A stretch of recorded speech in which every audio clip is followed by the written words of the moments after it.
Hello welcome back again. Kozhikode Palayam bus സ്റ്റാൻഡാണിത്. അങ്ങനെ കാത്തിരുന്നൊരു ഞായറാഴ്ചയാണ് നമ്മൾ എത്തിയിരിക്കുന്നത്. കോഴിക്കോടിൻ്റെ തിരക്കുകളിലേക്കൊരു യാത്ര. നേരെ തന്നെ ആദ്യം ചെന്നെത്തിയത് കേരളത്തിൻ്റെ ചരിത്രം മണക്കുന്ന രുചികളുടെയും കാഴ്ചകളുടെയും കേദാരമായ മിഠായിത്തെരുവിലേക്കാണ്. സൺഡേ ആയതുകൊണ്ട് കുറച്ച് തിരക്കുണ്ട്. കാണാൻ വന്നപ്പോൾ കണ്ടു ഇഷ്ടപ്പെട്ടു, 2 ഷർട്ടും കയ്യിൽ പോന്നു. പിന്നെ അവിടെയും ക്രിസ്മസിൻ്റെ കുറച്ച് സ്റ്റാറൊക്കെ തൂക്കിയ കടകളും എല്ലാം കൂടെ ആയിട്ട് നല്ല കളർഫുൾ ആയിരുന്നു. ഇവിടുത്തെ നടപ്പാക്കിയൊക്കെ എത്രയോ കഥകൾ പറയാനുണ്ടാവും. മുന്നിലൂടെ ഒഴുകി നീങ്ങുന്ന ജനക്കൂട്ടം, വഴിയോര കച്ചവടക്കാരുടെ ശബ്ദങ്ങൾ, പിന്നെ അല്പം കാൽനട യാത്രക്കാരുടെ തിരക്കും. ഇവിടെ എല്ലാം ഒരു താളത്തിലാണ് മുന്നോട്ടും ഇങ്ങോട്ടൊക്കെ പോകുന്നത്. ശേഷം മാനഞ്ചിറ മൈതാനിയിലേക്ക്. ക്രിസ്മസും ന്യൂ ഇയറൊക്കെ പ്രമാണിച്ചിട്ടാന്ന് തോന്നുന്നു ഇവിടെ എന്തൊക്കെയോ കലാപരിപാടികളും കളർഫുൾ ആക്കുന്ന പരിപാടികളും എല്ലാം കൂടെ ആയിട്ട് കുറേ എന്തൊക്കെയോ നടന്നുകൊണ്ടിരിക്കുന്നുണ്ട്.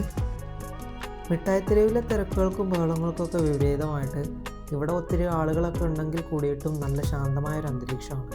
നഗരത്തിരക്കുകളിൽ നിന്നൊക്കെ മാറിയിരിക്കാൻ ആഗ്രഹിക്കുന്നവർക്ക് നഗരമധ്യത്തിൽ തന്നെ അനുഗ്രഹീതമായൊരു സ്ഥലം, അതാണ് മാനഞ്ചിറ മൈതാനം. നെക്സ്റ്റ് ഇതേ വെച്ച് പിടിച്ചു ബീച്ചിലേക്ക്. കോഴിക്കോടിൻ്റെ പ്രാണനും ജീവനാഡിയും ഒക്കെയാണ് ഈ ബീച്ച് എന്ന് വേണമെങ്കിൽ പറയാം. ഉച്ചയ്ക്ക് ശേഷം തുടങ്ങിയ യാത്രയുടെ മെയിൻ ഹൈലൈറ്റ് എന്ന് പറയുന്നത് ഈ ബീച്ചിലെ സായാഹ്നം തന്നെയാണ്. ഇവിടെ ഈ ബീച്ചിൽ വൈകുന്നേരം ഒരു ആഘോഷമാണ്. പ്രത്യേകിച്ച് ഇന്ന് ഞായറാഴ്ച ആയതുകൊണ്ട് ഡബിൾ ആഘോഷം. ഒട്ടകങ്ങളൊക്കെ സവാരിക്കായിട്ട് ആളെയും കാത്ത് നിൽക്കുകയാണ്.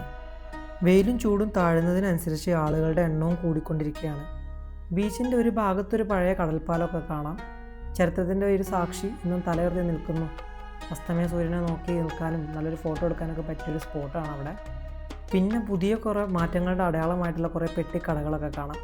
അവിടെ നിന്ന് ഉപ്പിലിട്ടതും കല്ലുമ്മക്കായ വറുത്തതും പാനിപ്പൂരിയും എല്ലാം ടേസ്റ്റ് ചെയ്ത് നമുക്കങ്ങനെ നടക്കാം.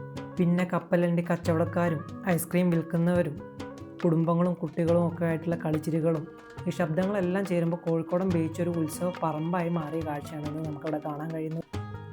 സൂര്യൻ പൂർണ്ണമായും കടലിലേക്ക് താഴുന്നൊരു നിമിഷം ഇങ്ങനെ അടുത്തുകൊണ്ടിരിക്കുകയാണ്. ആകാശം ചുവന്നും ഓറഞ്ച് നിറങ്ങളിൽ ഇങ്ങനെ കത്തിയെരിയുന്ന കാഴ്ച ഒരിക്കലും മറക്കാൻ പറ്റാത്ത ഒരു കാഴ്ച തന്നെയാണ്. പിന്നെ ഇതുപോലെ കടലിലൂടെ ഓരോ ബോട്ട് സവാരി. അങ്ങനെ ഈ അവിസ്മരണീയമായി ഞായറാഴ്ച സന്ധ്യയോടടുക്കുന്ന ഈ സമയത്തിൻ്റെ എല്ലാ ഭംഗിയും ആവാഹിച്ച് നമ്മൾ മടക്കയാത്രയ്ക്ക് തയ്യാറാവുകയാണ്. എത്ര കണ്ടാലും മടുക്കാത്ത കോഴിക്കോടിൻ്റെ കാഴ്ചകൾക്ക് തൽക്കാലം വിടാം. വീണ്ടും കാണാം. ബൈ.